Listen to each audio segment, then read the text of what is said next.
Welcome, everybody. It's Train Tuesday. I'm your host, Jim Wiggin, and here we are. It's April, it's warm, and allergy season's here. So if my voice cuts out, I apologize. We'll get through it. But first of all, I want to go out there and train land and see who's joining us today. We've got Delta 9 coming in hot from Chicago. We've got, Mark, and we've got Colin, we've got Sean, Kevin, we've got another Sean, Nate, JF Rail. He's saying MLW. I wonder what he's looking for. We got Ricky, we got Bob, we've got Kevin, Shannon, Mr. Derek Glass is in the house. We've got Melvin, Western States Railroading. Good afternoon to you as well. Steve, Johnny, Stanton, Chase, Nick. Nick's saying he's got asthma issues too. So yeah, Nick can sympathize. He knows what it's like. I mean, we went from cold to everything's pollinating now. We got Jim Fisk from my neck of the woods up there in Vermont. How's the Green Mountain State? We got Paul. We got Bruce, Frederick from right here in Illinois. We got Danny and Gary and Kaylin. All right, well, great. Man, I'm glad you guys could join us. I don't know what that was. Remember, I live in an abandoned farmhouse in the middle of nowhere, so anything could happen.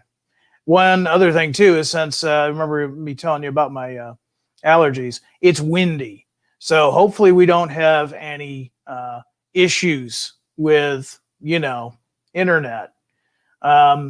We got a lot of stuff going on today and a lot of ground to cover. We're going to talk about some of the new Genesis releases, and we're going to talk about some new stuff that's coming in. So HO scale guys, specifically HO scale guys that are modeling 50s, 60s, 70s, stick around. N scale, do I have any N scale? I do. And a highly anticipated N-scale release is going to be coming into stock soon. So all my N-scale guys out there, I want you to hang tight. We got some great news for you. We'll talk a little bit about the contest, and I've got a special treat for you today, but we'll talk about that more later. Let's get into it, and let's talk Genesis Tank Train. So the Tank Train, what an interesting item this is. I'm going to bring this up. Here we go. So the Tank Train, and what I'm going to do too is I'm going to go ahead and make this bigger so you can all see it. All right. So the Tank Train, really interesting. It's from the GATX Corporation. And basically this is from the GATX website.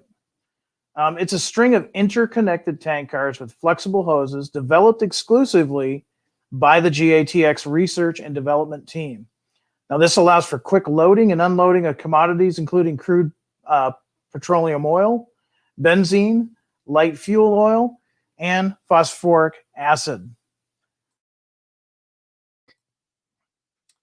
Now, the GATX, the tank train, this system is pretty amazing, actually. It can be loaded or unloaded at a rate of 3,000 gallons per minute, and a 5-car string of loads, it can be done in about 90 minutes, while a 90-car train takes less than 5 hours.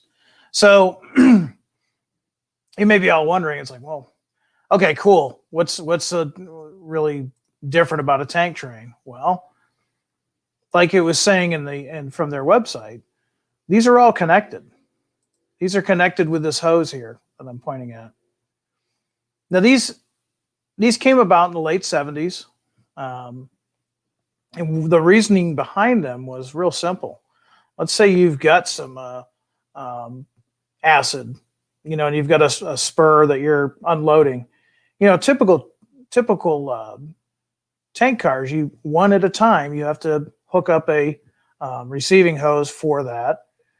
And depending on how large your industry is, that's a lot of moving and switching and back and forth.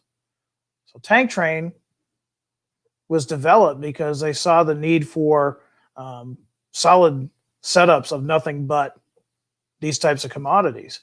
And if you've got a rather large industry, you can take that unit train and back it into that industry, and they can be unloaded without doing a bunch of switching and things of that nature. Now, of course, it's got to be a rather large industry, but we all know that there's plenty of industries out there that would take advantage of this. Now, we're going to be offering these in 3 different versions. We're going to go back to 1977 with this one. And most of you guys that have been modeling for any amount of time, you probably recognize this one here. This was the original tank train. This is the really cool orange and white stylized T. If you look carefully, you can see that the T is actually stylized to look like the hose that goes in between each one of those tank cars. Now, these were appropriate from 1977 onward. Reading some of the comments on some of the Facebook posts, a lot of these actually lasted up into the 90s in this current state, albeit very faded. But if you're modeling from 1977 throughout the 80s, maybe even to the early 90s, then this release right here is perfect for you. We didn't stop there, though. We realized, too, that a lot of guys are doing 2005 onward. Now, this is a little bit different. Notice the differences. You've now got your FRA mandated reflective stripes here. You don't have that large logo. Pretty much just the reporting marks. And again, this is good for 2005 onward. Now, these are really common now. I'll see these in Illinois once in a while, not very often. A lot of these guys are out west. Now, we also offer 1986 and onward. Real subtle difference. You don't see those FRA mandated safety stripes, but look real carefully. I'll go ahead and zoom in on this so you guys can see this. That stylized tank train logo, it's still there. It's just a lot smaller. So pretty cool. We've offered them in these 3 different variants so that you guys can go ahead and model these for whatever era that you're modeling in. And it's pretty cool. Now, I do have a treat for you too. I've got some pictures I'll share with you too. Let me go ahead and get that set up for you. But you know, like I said, from 1977 till now, these are really common in unit trains. And if you're a fan of unit trains like this, these are definitely impressive models. Let's see if I can go ahead and get these up for you guys. There we go. So here we have a really nice layout. Vic Yoder sent these in, and really nice layout. Now this layout is the La Mesa Model Railroad Club, and I want to thank Vic for sending those our way. But not only has he had some really cool SP units with some extremely nicely done weathering, but let's go to the next picture. Check that out. You can see on the head end, you've got your SP power, but look in the middle. You get some distributed power here. Really, really nice. That's a really nice, if you're ever, you know, when things open back up again, if you can ever make it to the La Mesa Model Railroad Club, check with one of the members. It's a really, I myself have not been there. It is on my bucket list though. But there we go. Here's our tank train. Now this is from a former release. Look carefully here on this one here, and you can see where it originally had the tank train logo, but now it has a smaller stylized. Some more of that great weathering.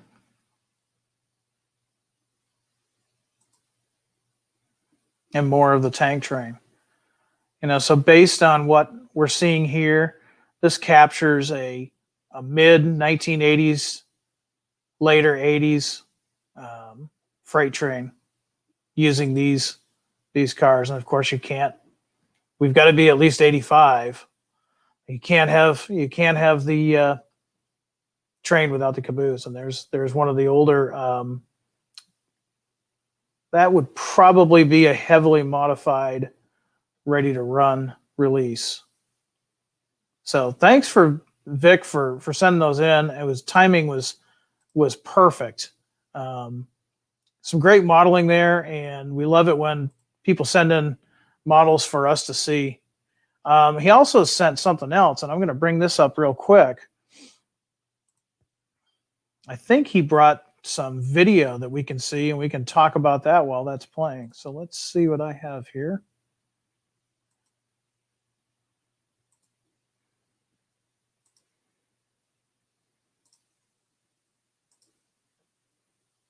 Okay.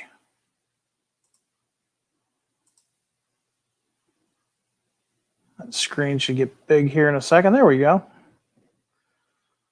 So this again is the La Mesa Railroad Club, Model Railroad Club, and really cool. But check this out.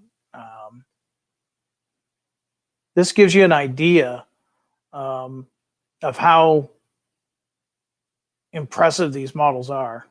Now, I turned the sound on this so that it wasn't too noisy, but definitely a cool video. And there's more like this. This was sent in by Vic Yoder. And we want to thank Vic for supplying that video for us and those pictures. There's our distributed power. You got to have a Kodachrome. I love Kodachromes.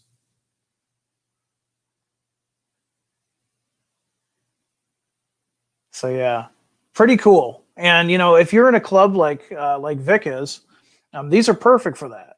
You've got all kinds of room for this. Also, too, if you're in Fremo or anything of that nature, any type of club where you can run these on a modular setting or things of that nature, these are perfect.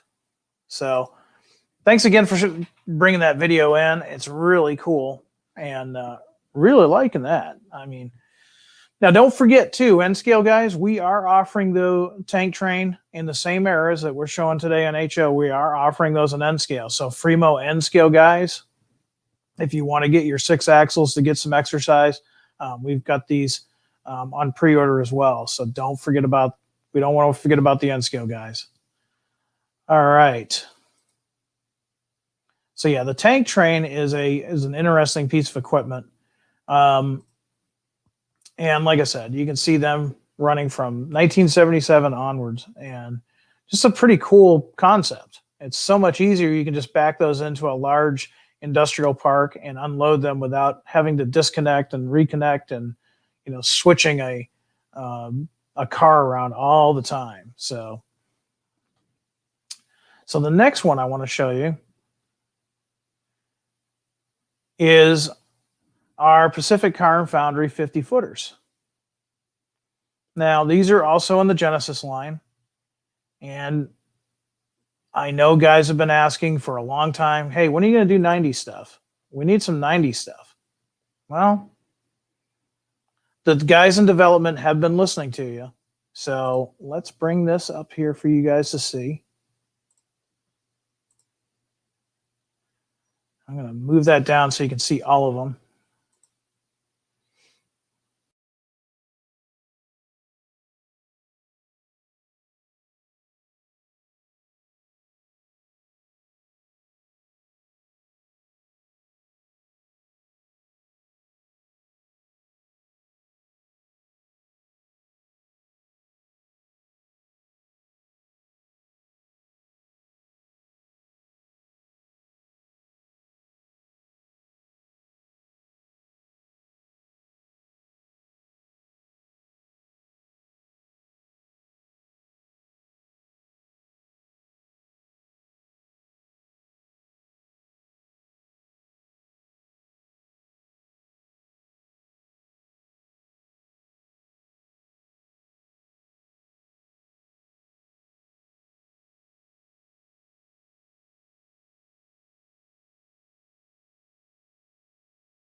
Can you guys hear me now?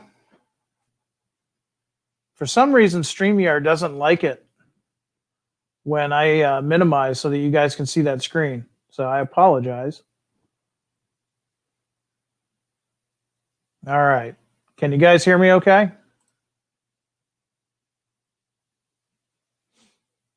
Okay, so apparently StreamYard, I apologize. Apparently StreamYard does not like it if I minimize my screen. I just wanted you guys to see this. So we won't do that. What we were talking about, or what I was talking about that you guys missed out on, was this was originally called the Seattle Car Manufacturing Company. It was founded in 1905. It later became the Pacific Car and Foundry after a merger with the Toy brothers of Portland in 1915. Now later, we're looking at the freight cars today, but this company got so big that what ended up happening is they started to diversify. You've heard that. They did everything from trucks to structural steel. And in fact, the structural steel was used to create the Space Needle in Seattle back in 1962. So pretty big company. Now, after that, they changed their name from Pacific Car and Foundry to just simply PACCAR, PACCAR. And who did they end up purchasing in 1975? ICC, International Car Company, which was famous for making those cabooses. So pretty interesting. Now, these cars, I'm not going to minimize because I don't want to lose you guys again.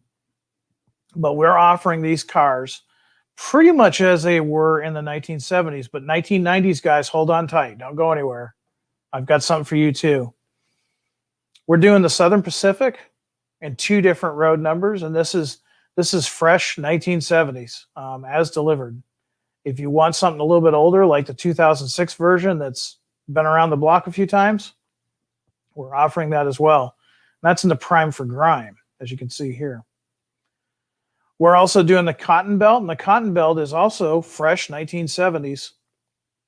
We're offering that in 4 different road numbers.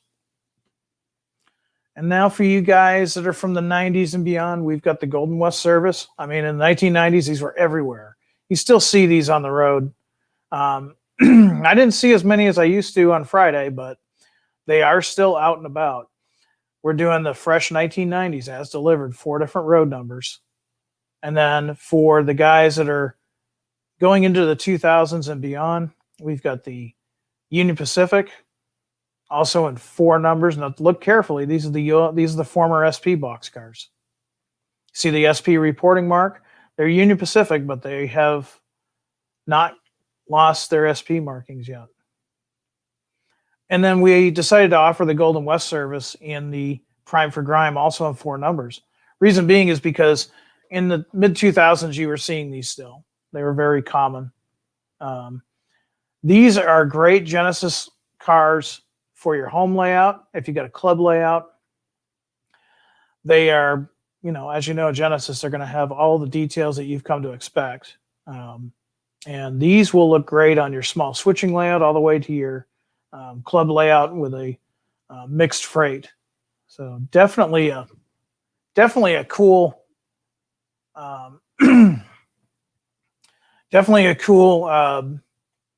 setup for your setup. I apologize. I'm losing my voice here because of my allergies. All right, that's better. So, Chessie says nobody models modern. Really? Well, somebody's modeling it modern because we sell a lot of modern. And I know there's a lot of N-scale or a lot of 90s guys out there too. So, because every time I bring something up, they want to see something from the 90s. So this time we've got some Golden West service stuff out there for you guys. And I know for myself, for my own HO switching layout, these will probably end up on the layout somewhere. So, all right. So before we go on to some news, anybody have any questions or comments or anything about what we've talked about thus far? We've talked about the tank train.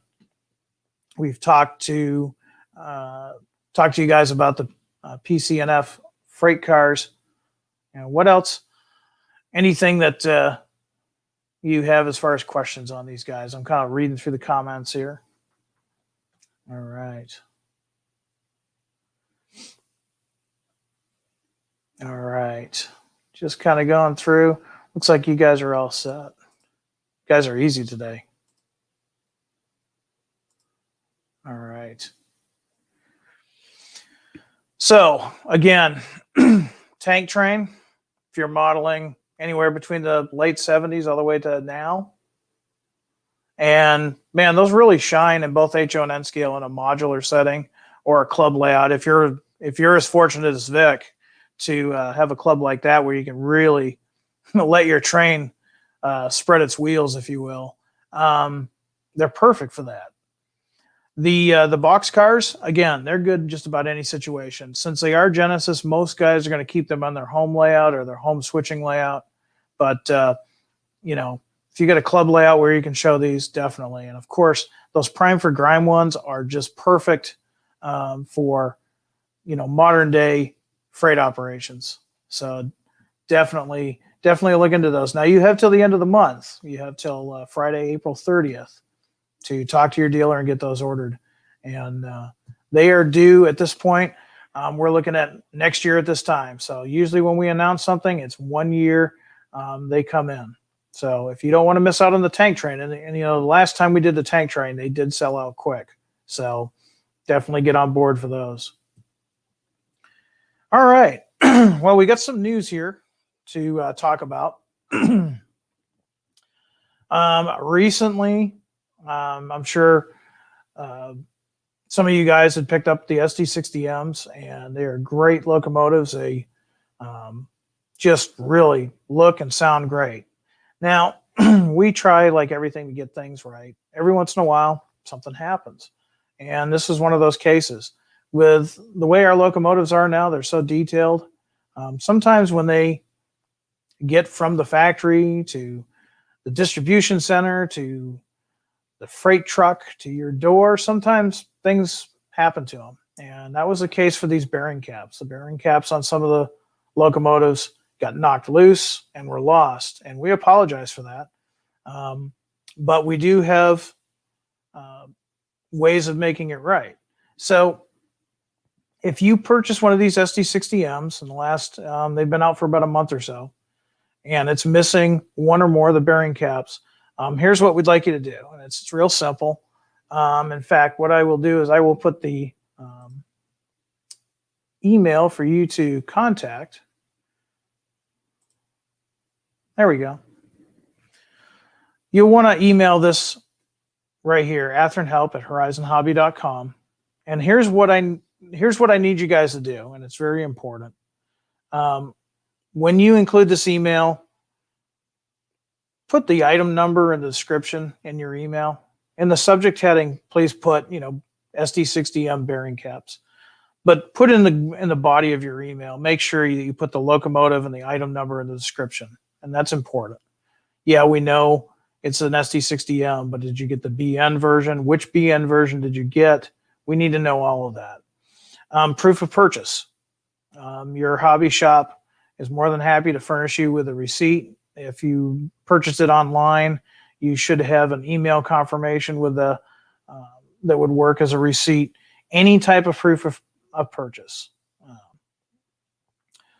If you can, with the truck that has been affected, take a picture of it. Throw that up on there. It's a digital picture. It doesn't take long to do. It also helps our parts people, because remember, we're in transition right now. It's not as easy as emailing our help desk and that person picking up your email and walking next door and picking up the part. Things are in transition. Now, the good news is we do have these parts in Illinois, so we should be able to get these parts out to you as quick as possible. And then let us know the number of bearing caps that are missing from your locomotive. And of course, we're going to need your complete name and mailing address. So put all of those in that email, and we are doing what we can to get these out to you as soon as possible so that those SD60Ms can be returning revenue service for you. So, and Terry, yeah, I know it sounds like a lot of work, but remember, we did many different versions of those, and it's one of those things where there's different colors. We just want to make sure we send you the right part. You don't want to just say, hey, I got an SD60M and it's missing a bearing cap.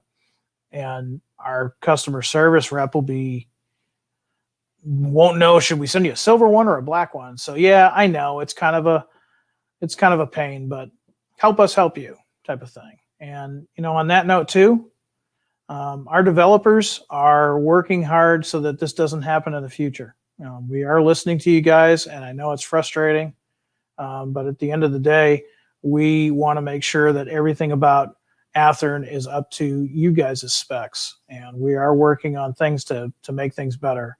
And again, like I said, things are in transition. So our customer service reps, they're pretty busy, not just with this issue, but just taking care of folks that need parts for older locomotives and things of that nature. So definitely give them a little bit of a chance to catch up, and we'll be more than happy to get those out to you. But parts are here, and we will take care of you. So with that said, I'll leave that up here just a little bit.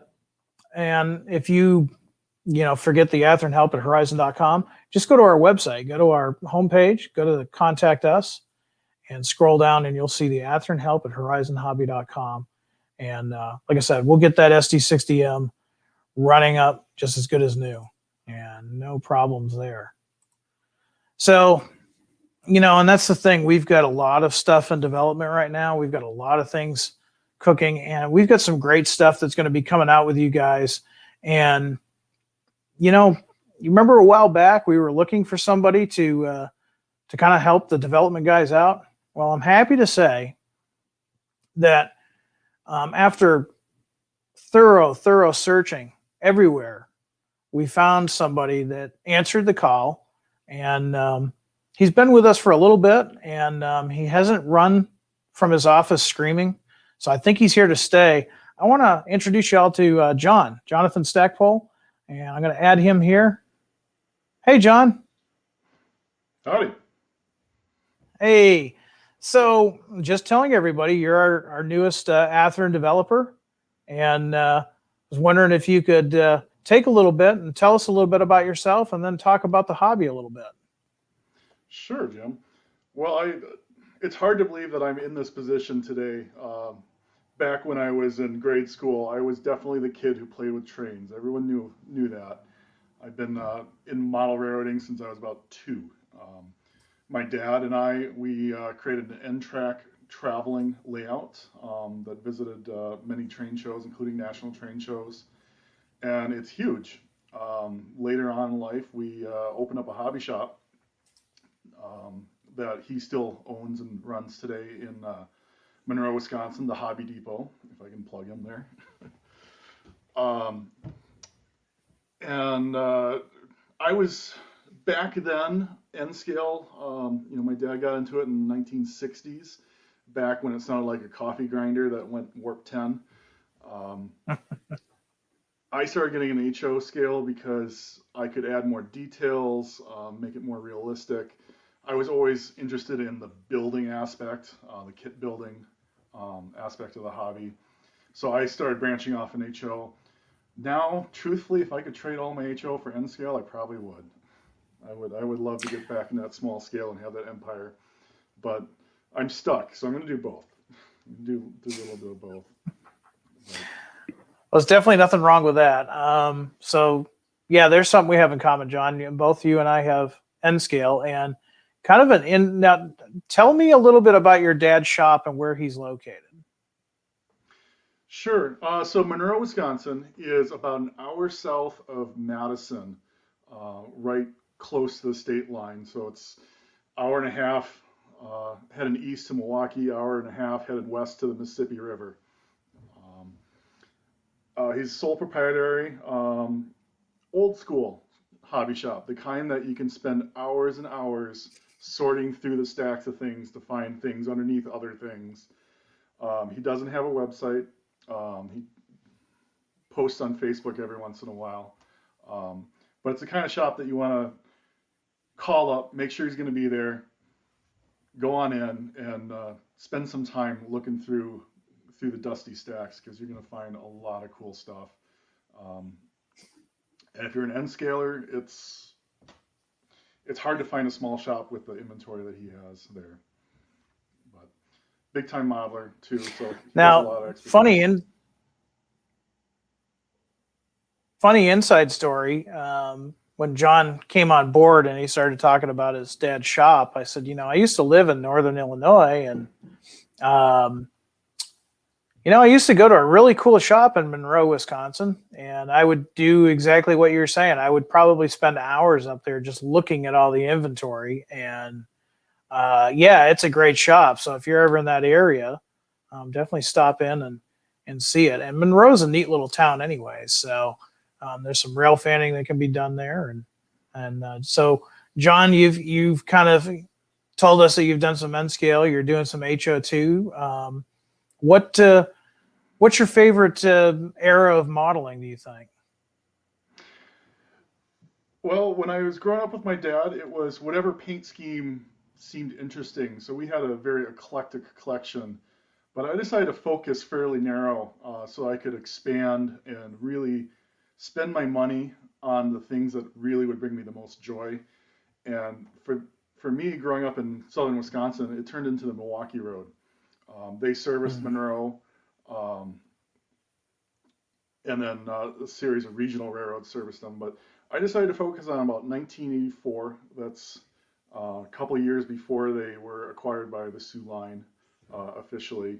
So lots of rust buckets, lots of opportunity to build some cool, unique models. And the Milwaukee Road had a fairly diverse roster of locomotives. And being in the Midwest, they had shut down their Pacific extension at that point. So all the locomotives that were heading out to Seattle, Portland area came back east. So you'd see even more diverse locomotives. Some of them just sitting in parts lines to be scrapped, but lots of cool stuff to see. And Monroe was primarily Cool. serviced by Fairbanks Morse, which is a cool, unique locomotive. Yeah, definitely. So, okay, so for all the guys out there, we're not just West Coast.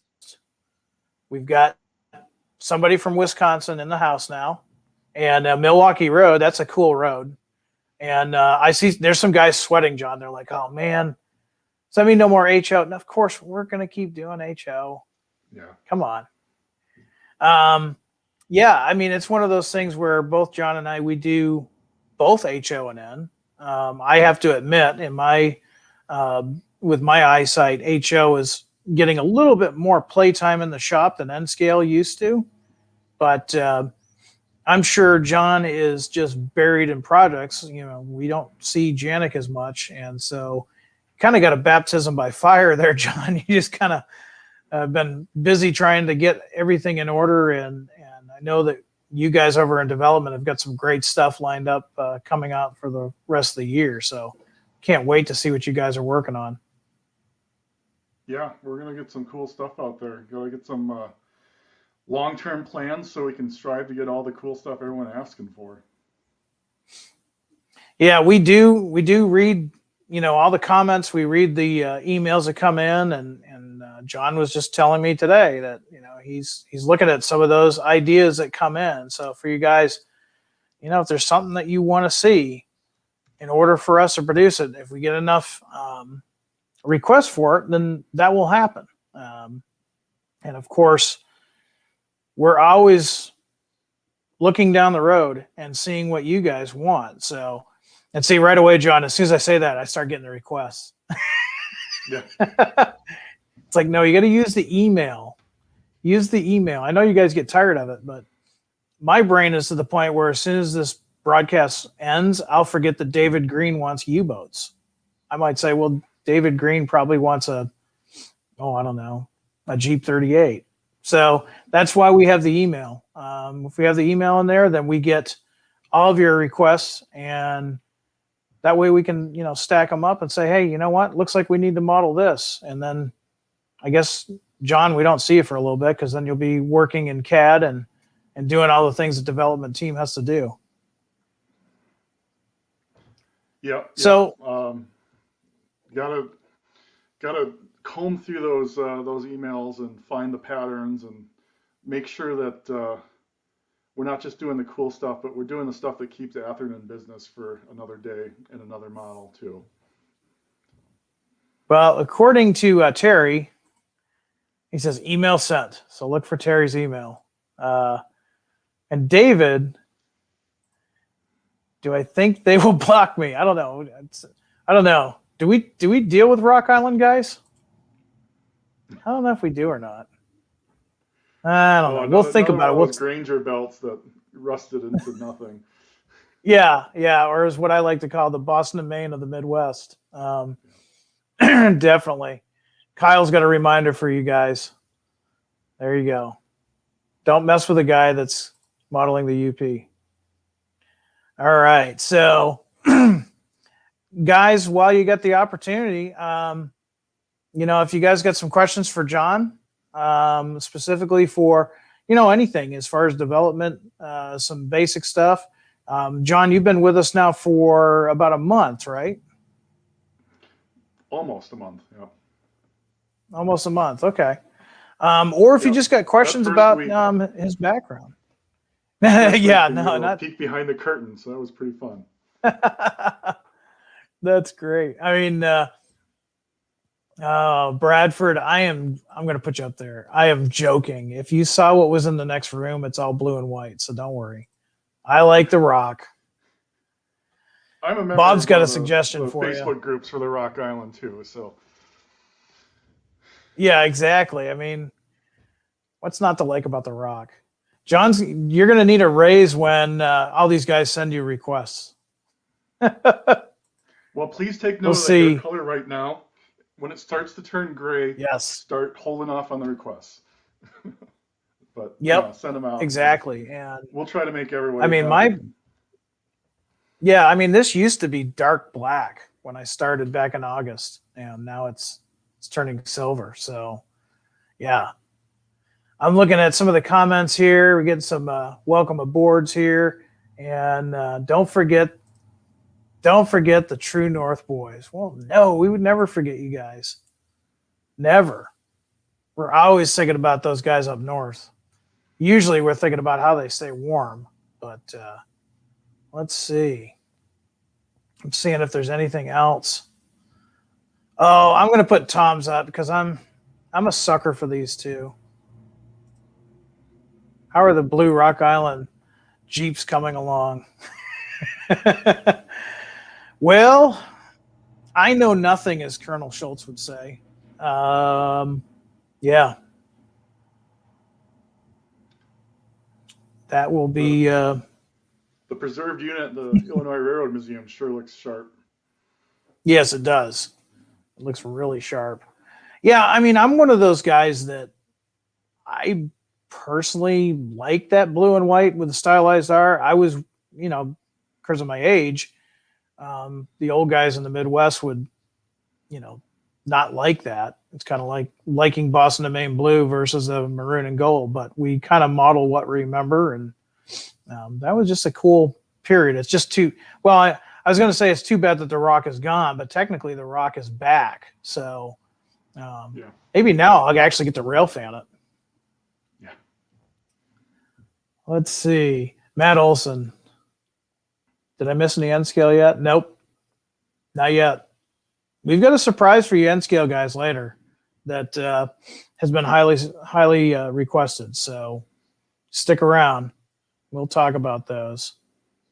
So yeah, bankrupt blue. There was a lot of bankrupt blue in the 1970s. That is for sure. All right. Well, John, we're grateful to have you on board, and I know we've been keeping you busy, and I know you've got a lot on your plate. But do you have time to stick around with us for a little bit? Oh yeah, absolutely. I'll be here. Awesome. So, just about every week, I try to show everybody what's coming to their shops. They may have pre-ordered these locomotives, or they've forgotten about them, and they need to get on the, as the old guys would say, get on the horn to their dealer and order these. And so what I want to share is what is due to arrive real soon. I'm going to just tease you guys with this HO release. This is new. We announced them last year. Is it another modern 6-axle? No. Anybody out there in comment land want to guess what HO Genesis locomotive I'm going to show you guys? I'm going to see who's got the first right answer while I sit here and bring up the screen. See if anybody guesses it. Okay, I'll give you a hint. First generation. Anything? Anyone? You guys are killing me. No, don't see it yet. Nothing. All right, here we go. You ready? Ooh. I can't believe you guys didn't remember. No, not a 7. 18. Yep. And so these are going to be in stock sooner than later. I think they're projected to be here late April, early May. So if you ordered the GP18s, we announced these back in March of 2020.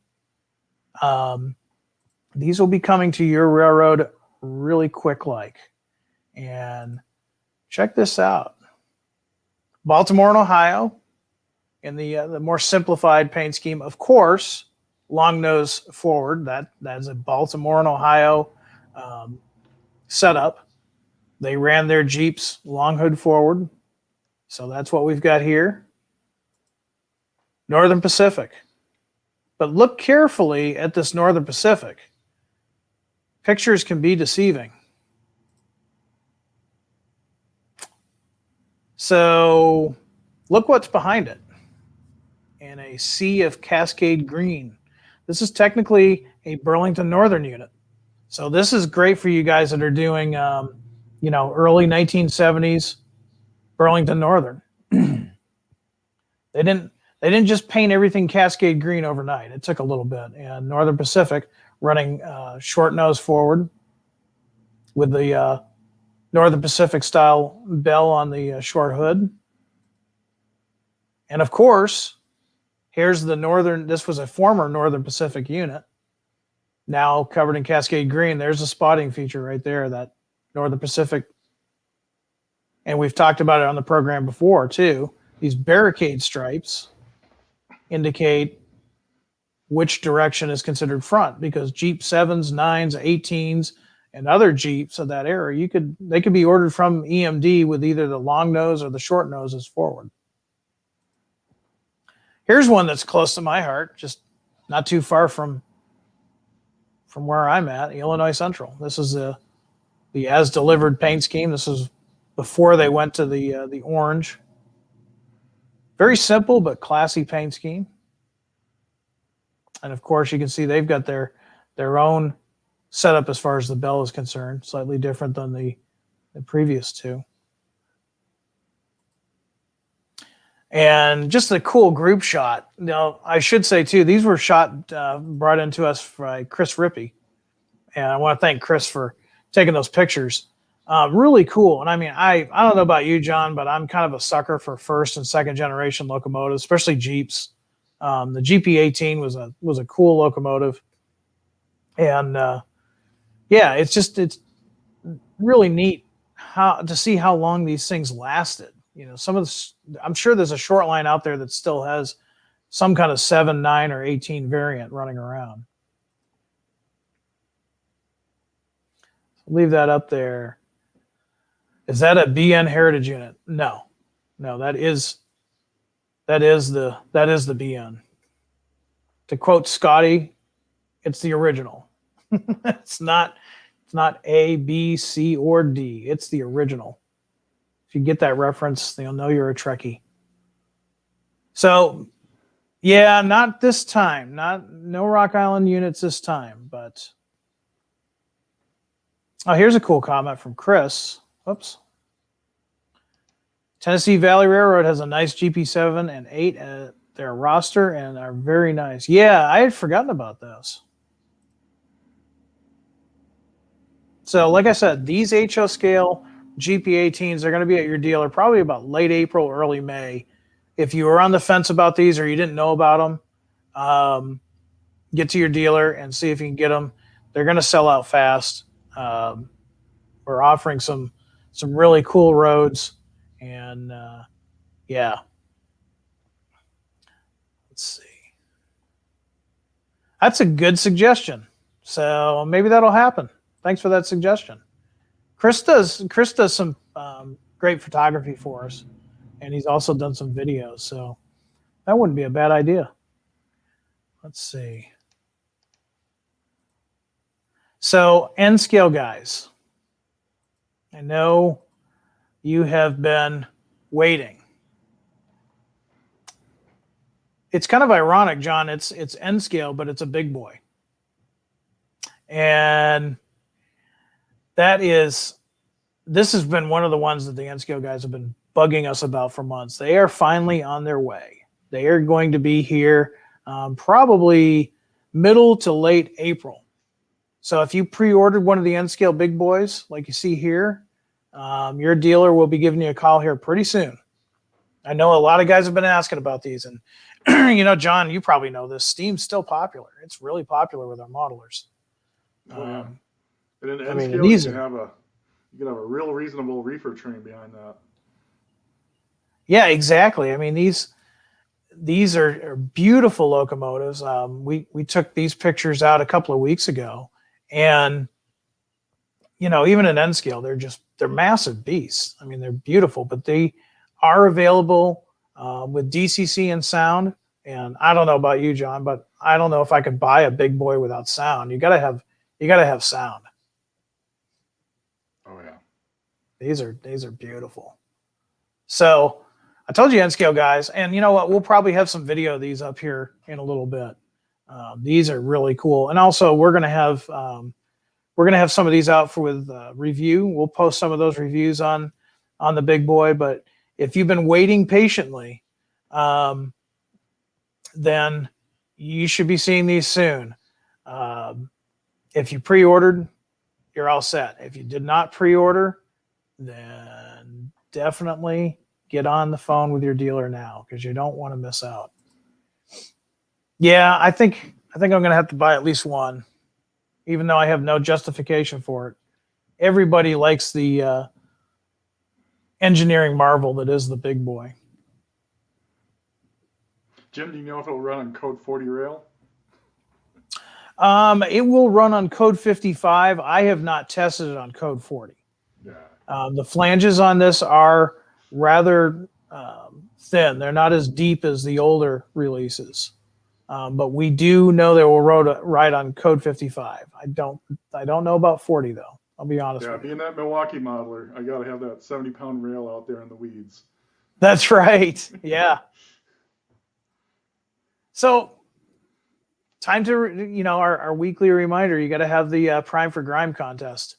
And we've gotten some really good stuff in. Now this week, I haven't gotten anything else in. So you guys out there must be really busy. Remember, you got till the 19th to get your models in, and we're going to do some judging. And John, I'm sorry, you're not eligible. You can't play. Yeah, I looked into it. It's a fun contest, and seriously, there's been some great submissions so far.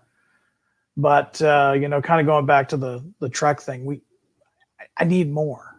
I gotta have more so that we can have a really cool contest. So guys, I know you guys are working on them, because a lot of shops are already sold out on the box cars that we announced for this contest. So get me some stuff to look at. John wants to see it too. John's going to be one of the guys helping me judge all these great models. And so you have until April 19th. Okay. And remember, before you start your artwork on the sides of these models, take a before picture. It's not eligible unless you take the before picture. We got to have proof that this is a new model. This is the model that was part of the contest, and then a picture of it afterwards. And just like what James did here for us, make it look real. Park it right by an industry. This is the great thing about this hobby, is we are trying to mimic real life on a smaller scale. So try to fool us. That's what we want to do. So definitely. Well, cool. I think that's all the news I got. I think we made everybody happy. We talked about tank trains; those are cool. We talked about the PC&F 50 footers, and we've talked about what's not to love about HL scale GP18s in the Genesis line, and then of course the N scale big boys. So I think the only thing we've got left to do is to do some rail fanning. You want to do some rail fanning, John? Oh yeah, absolutely. All right. Well, I know you're living right now. You're kind of out in the Pacific Northwest, right? Yeah, I'm Okay. I'm out here in Bend, Oregon, which is actually high desert. Oh, okay. Well, it's not really near you, but I figured we'd kind of go on that end of the country. We've been doing a lot of Midwest rail fanning and some East Coast rail fanning, so I figured we'd go to the state of Washington. And let's go to Sky. I knew I was going to mess it up. This is what happens when you have a New Englander run something. Skycomish. There we go. Skycomish, Washington. And look at that. We got a truck.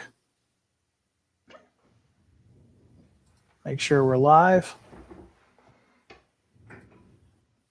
And I'll blow this screen up and let's start talking. And hopefully we'll catch a train here. The last few weeks been kind of quiet. So Christian Brown, that's a good question. I'm going to throw him up there. Can we have time travel rail fan? I'd be game for that. How about you, John? Yeah. That would be. I'm not seeing anything here. Yeah, there's nothing here right now.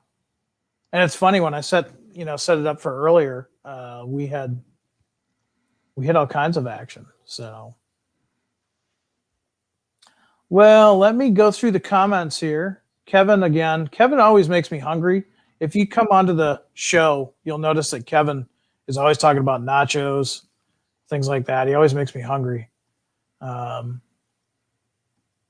the only comment I'm seeing right now. Let me go past in the comments, see what else we've got.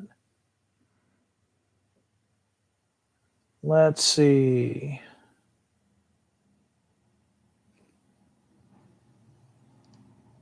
Here we go. Here's a good comment from Curtis.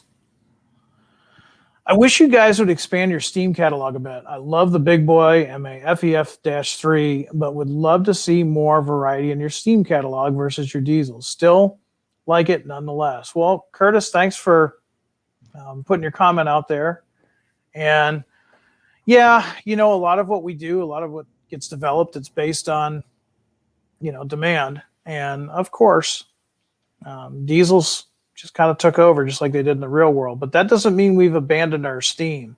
And you're going to be happy coming up in the next few months. That's all I'm going to say about that. John, I'm sure you can chime in and say the same thing. We're not going to give up on Steam. Steam's always going to be a part of Athearn. Oh, yeah. Takes a lot longer to design those and develop them and make sure they're running to Athearn quality. So that's true. That's very true. John, I'm going to put parts. John's comment. Yeah, a lot of small and moving parts. John's excited to get his big boy. He pre-ordered the 4014 with DCC. John, I'm not sure where you're at, but you should probably be seeing yours, I would think, by the end of April, but beginning of May at the latest, I would think. So be just in time. A lot of places in the country are starting to open up again. And that means if you're part of Fremo N or some type of, N-Track, some type of modular club, these are perfect for that. And that will definitely get a crowd to stop and look. These locomotives are just amazing. Let's see. Got to vote for our GP18. Elko Man says, Northern Pacific looks cool. Yeah, it does. And especially, you remember a couple of years ago, we did the Jeep 7s in CB&Q, but they were actually Burlington Northern. They had the 4-digit numbers, and they were lettered for BN. They'd be perfect to go with those. If you're doing early Burlington Northern, then definitely it'll be perfect for those. I'm just kind of going through to see what kind of questions you guys have. Let's see. D'Angelo. Are the G&W GP15 still arriving in May? I think they're on. I think the ATA is still the same. I haven't heard of any updates on that, but as we get closer to that date, I'll probably have pictures of them. So keep an eye on Train Tuesday. Keep an eye on our Facebook page too, because we'll definitely talk about it there as well.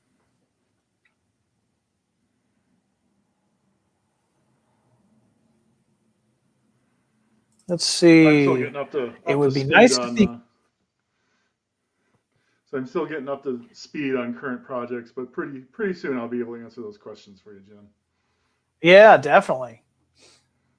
It would be nice to see Canadian National modern tank trains in white. That's some research involved there, because I'm sure it's not just as simple as taking the current tank train and changing the color. That's one of the things that John and Janet get to do, is they spend hours of research. On the surface, it might seem simple, but it could be a little bit more involved than that. David Green's got a suggestion for you, John.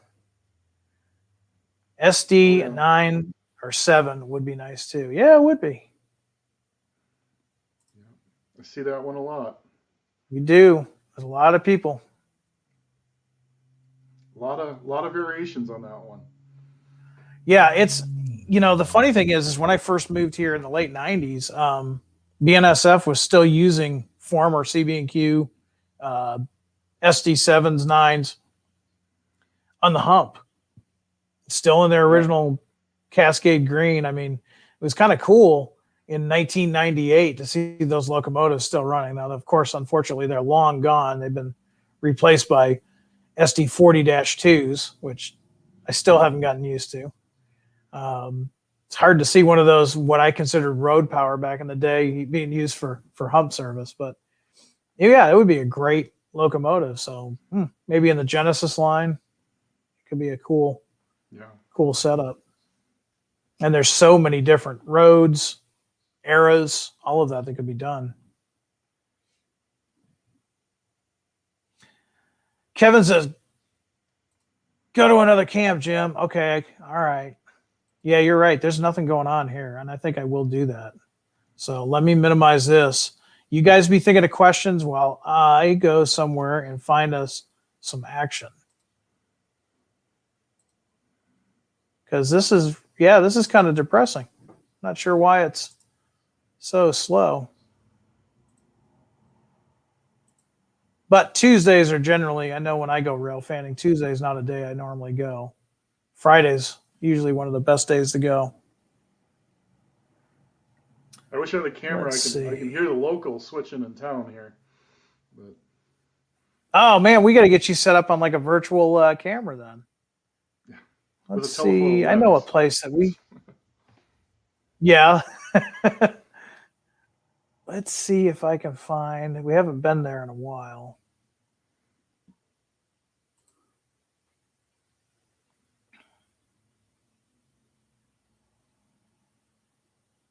Let me see. It's kind of a quiet day. I've already chosen, what you guys can't see is I've already chosen a few and nothing's come up. Been kind of slow out there. All right. Let's see how. Oh, here we go. Now we'll get the guys to see some action. We haven't been to Kansas City in a while, so let's go to Kansas City. And let's get that up there. Wait for that screen to get bigger. There we go. All right. Now, let me see what kind of questions we've missed while I was looking for some rail fan for you. Frederick, that's a good suggestion, Elkhart, Indiana. I think what I'm going to start doing is letting some of you guys pick, where we go and see what happens.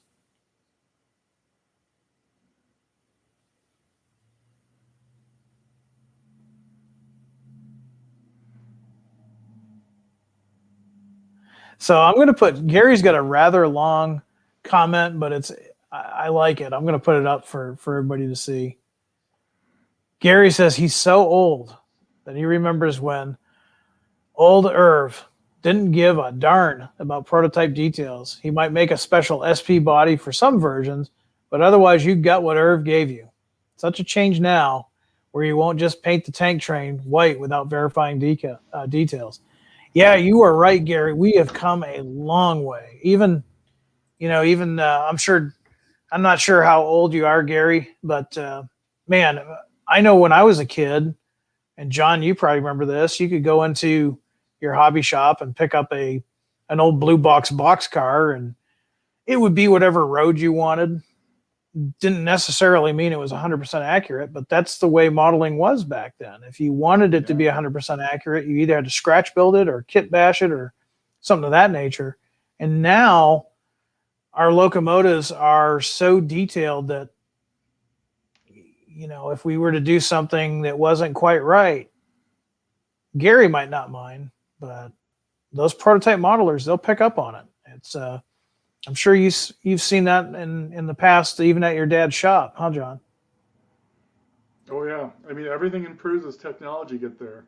I mean, my local club layout, we still have some of those old Jeep 35s and Jeep 79s, the long hoods an extra couple feet wide just to fit the motor inside. As we go, we can make better, more accurate models.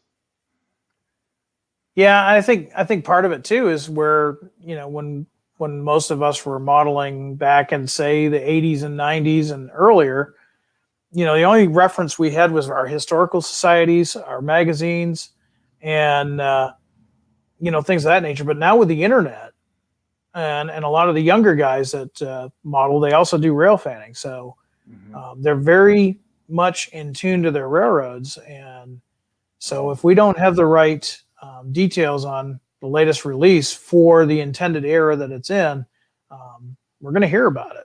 And so we have to be extremely careful in our research to make sure that we can do that. So, and that's why sometimes too, and John will attest to this, it takes a little bit longer to get something new out there because there is so much research involved. It probably, is it fair to say, John, that research is probably the biggest part of developing a new locomotive? Oh, absolutely.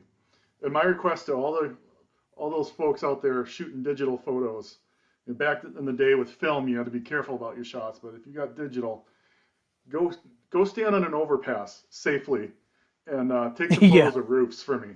It's amazing. In model railroading, you see the roof all the time. In real life, it's so hard to find photos of the roof line, and with all the different antenna array and tank cars, you're looking at the different hatches and everything. It's hard to get good, accurate photos and find them reliably.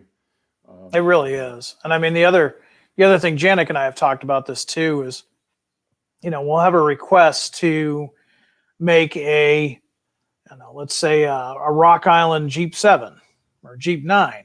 Okay, well, what era?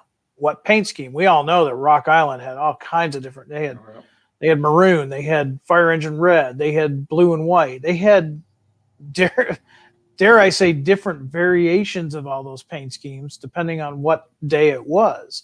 And so it's simple to say, well, it's a Rock Island Jeep, just paint it up in blue and white, but does it still have the same details it did when it left the factory? When it was originally built at EMD, maybe not. Well, the one that's right beside it, the same numbering series, it does have that bell. Well, that doesn't necessarily mean the one right beside it will have that same bell. Things got changed out in maintenance throughout the years, and that's one of the burdens that you and Janik and the other guys in product development have to look into. And a lot of people, I saw a good comment earlier saying, thank you for letting us know the errors of the tank car or the tank train. And that's why. If you look at our releases, we'll show you this is how this locomotive appeared in this era, because it could be completely different 10 years back or 10 years forward. Steve, there's a good question. When can we see some detailed shots of the Dash 9s? I would especially like to see how Athearn treated the radiator intake screens. Well, Steve, I've got good news for you. We're going to be getting some more pictures. Remember, a couple of Fridays ago, Janik surprised us all with those hot off the press pictures. Well, we're going to get those locomotives in front of our photographer, and we're going to do just that. So stay tuned. As soon as we get those in the photo studio, then we're going to start putting those pictures up there for you guys to see. And the other good news is, I think John's probably equally as excited as I am, we're going back to train shows again. We're going to be at Train Fest up in Milwaukee, and we're also going to be at Spring Creek and the St. Louis RPM meet. So chances are, if you can make one of those shows, we will have some of those samples for you to look at and inspect in person, which, boy, that'll be nice, won't it, John? Oh, yeah. It's been a long time since I've been to a train show. Can't wait. That is something I am definitely looking forward to. Let's see what other questions we have brewing in the comments section. Oh, Paul's got a really nice request for you. And having lived in Northern Illinois, I'm going to put Paul's request up there. C&W, Jeep 7 and 9, high and chopped versions in Zito in 1990s repaints, please. And guess what, John? I've got pictures of one of those. And if you're, I don't know how familiar you are with Northern Illinois, but it was stationed in Seward, Illinois. Okay. Yeah. So maybe, who knows, Paul? It could happen.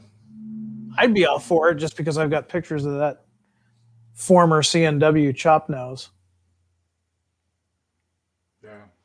I remember when the UP bought C&W and be standing rail side and it's just another C&W unit. Why should I waste some film on that? Let's see what this new UP engine is. And man, was I silly then.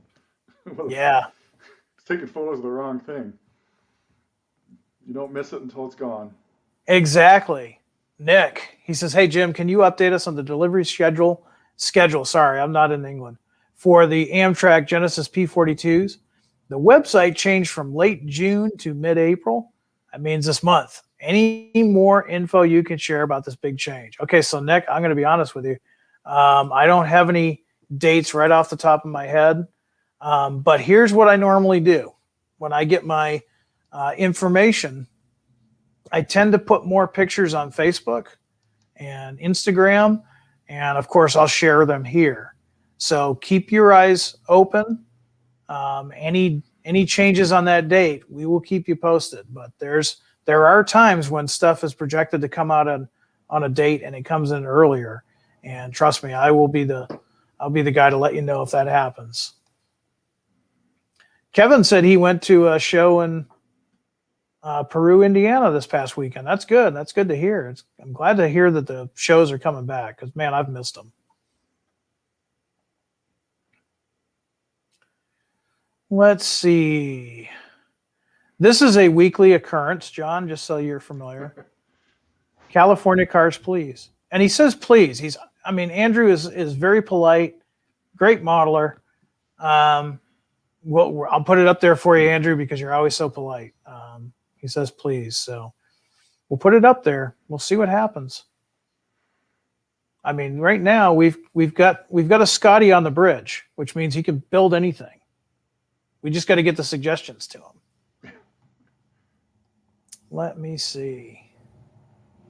Yeah, the P42s are highly anticipated. And as you can tell, Nick is very excited as well as he should be. If you did not pre-order those and you think you might want one, you definitely got to call your dealer now because they were extremely popular. They took us by surprise, and they are beautiful. Have you had a chance to see one of the Genesis P42s yet, John, up close and personal? No, I haven't. They are what you could say hen's teeth right now because the pre-production samples came in and we took a look at them and your guys in product development looked at them, and they are just amazing. And yeah, a lot of us are really excited about those. Christian, I'm going to put your comment up there too, just to show John. Got to do SW1001s along with those SW1500s. Yeah. Or switchers. I mean, I know a lot of you guys out there are like myself. You have a smaller layout, maybe a shelf layout or something of that nature, and you just want a little switcher. And definitely we're listening. Yeah. We could definitely use a switcher. Yeah, technology is getting better, and we're going to see switchers that are running as nice as some of these big 6-axle power here, and with fully tricked out with all the electronics that we're used to too. We're going to keep pushing the edge and getting in there. And the 1001, we'll see. Yeah. Would you guys be doing Amtrak P42 DC 50th anniversary paint scheme? Well, Chris, let me tell you this. Keep your eyes on Train Tuesday. I try to put the breaking news out there once in a while too. Janik and I were working on the First Look Friday. So keep your eyes on social media. If something does come up, that's where you're going to see it first. Everything else would just be based on rumor and conjecture. Let me see.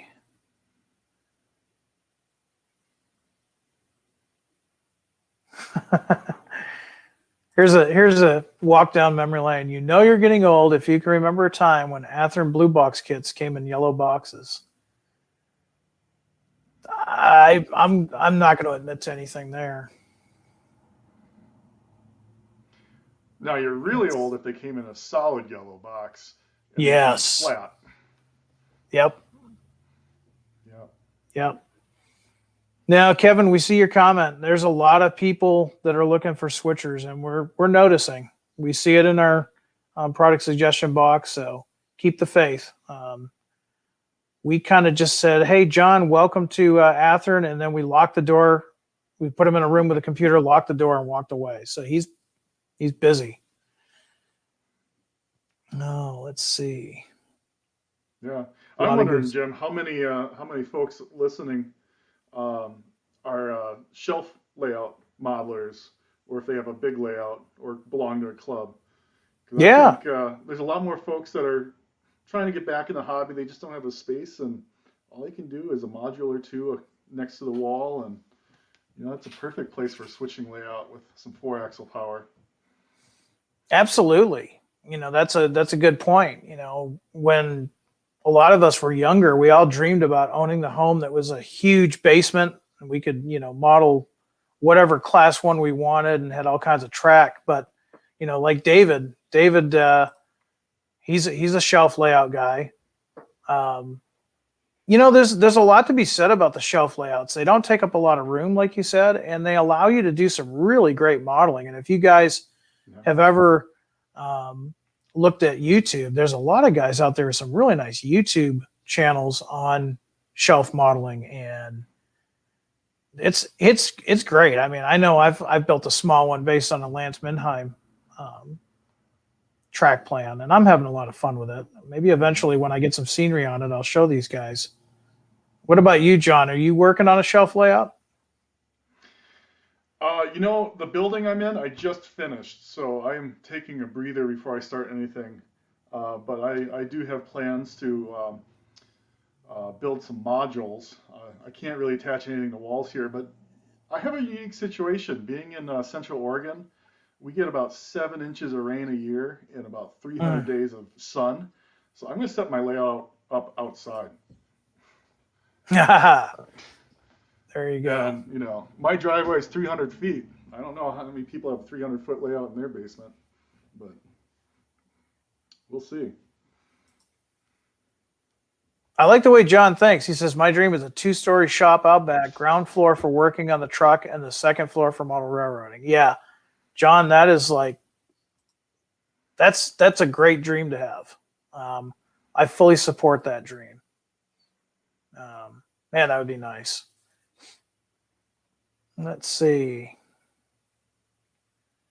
David says, switch to Z-scale. I don't know, David, if I could see it. I've looked at Z-scale. I'm having a hard enough time with N scale nowadays. Z scale, wow.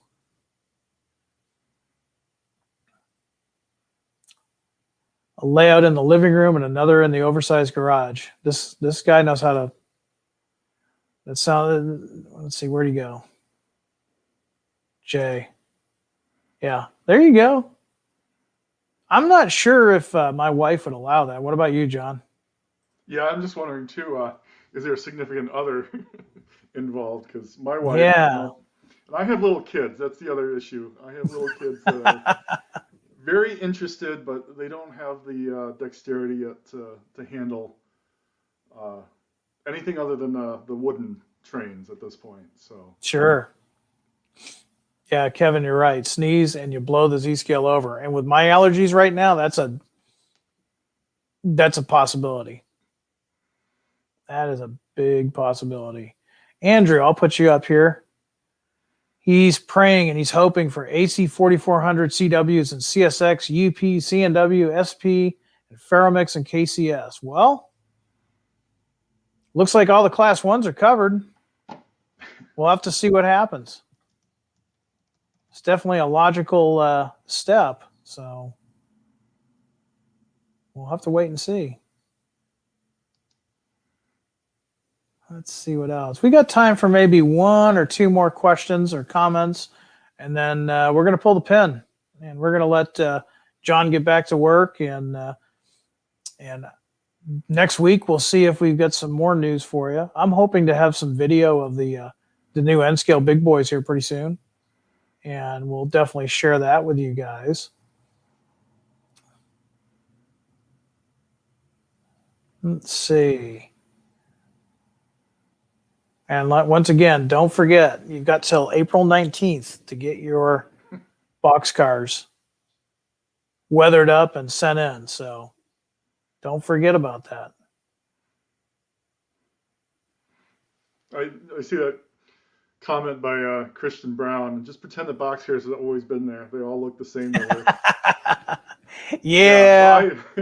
I inventory my rolling stock and totes, and she's like, last time I looked, there was 18 totes. Now there's 40. Uh-huh. Yeah, they have a way of knowing that. Nicholas, got to ask, and you're well within reason to ask. Any chance for an ex-Milwaukee Road MP15 AC Bandit? That would be cool. Well, you know what I'm going to say, Nicholas? Is there any chance? There's always a chance. But put that into our product suggestion. I think it's a cool idea. Yeah. Jonathan, I see a request for the Essex Terminal Railway Jeep 9, 108 and 102. Definitely. Good suggestion. Let's see. I got time for one more. I'm going to put John's comment up since we were talking about. Yeah, they sure do. Get so much done in such a small space, even in HO, and it really does make you concentrate on your modeling and your prototype operations, which is nice. Yeah. And if you put a nice fascia and top skirt and light it, you could put that in the family room and fit in like a piece of fine furniture. Exactly. Not only that, but if you've got some of the shelf layouts I've seen in HO are small, as short as 6 feet. So you could put that into a vehicle, van, or something of that nature, and take it to a show. Show everybody, and show's a great place to, showcase your layout, because not only do you get to share it with everybody and talk about it, but you also get some criticism, and it's not bad. They might have some ideas. I've learned a lot just by taking my modules to a show. I've got a point-to-point N-scale switching layout that I've taken for many, many years to different shows throughout the Midwest and even in New England. And sometimes you get some guys like, hey, I noticed you did this. Have you ever tried this? And it's a great way to just challenge yourself to do better in your modeling. Yeah. David, I'm going to take your question here because it's a good question. What about N-scale prime for Grime Contest? So yeah, we did have some N scale guys say, "Hey, what's up? Jim does N scale, but he does this contest and it's all HO." And I apologize for that. What we're going to be doing in the future is we're going to be doing more contests than just the Prime for Grime contest. So N scale guys, we're going to have something that is open to both HO and N scale. So don't go away. We're hoping to start another contest coming up in May. So just keep that in mind. We'll try not to be so exclusive to just the HO guys, just because they take up a big part of the market. We do realize that we've got a lot of Athearn N scale guys out there too. So we want to see your talent. Well, it looks like it's about time to pull the pin. What do you say, John? Yeah, my inbox is pinging me right now. Yeah, I wonder why. I wonder why that is. I'm thinking probably these guys have some suggestions for you, and now they know where you're at. They have a certain set of skills, and they will find you. And when they find you, they will tell you what they want modeled. So, John, nice. Welcome aboard. What's that, John? I said, I hope you all are nice. Oh, all of our fans of Athearn are nice guys, and they're passionate about the hobby. And a lot of them, I don't know about you, but I can't wait to see them at the shows again and talk to them and see what they're working on. That's the biggest thing that I really like, is seeing what you guys out there are working on, and keep working on it. I know it's getting warmer. The temptation might be in the garage or at the field or whatever the other hobbies you do, but keep the work up, because we're going to have some contests throughout the year that we're going to showcase your talents. So just keep that in mind. John, welcome aboard once again. We're glad to have you on board at Athearn, and keep it shiny side up, and we'll be talking to you more in the future, I'm sure. Sounds great. All right, everybody out there, don't forget, next Tuesday, 3:30 p.m. Central Daylight Time, Train Tuesday. We're going to be talking about some ready to run stuff, some more items coming into stock. Don't miss it. If you do happen to miss the live stream, don't forget we are available at the Athearn YouTube channel. And I want to remind everybody out there, be happy, be healthy, be safe, and above all, high greens, everybody. Take care.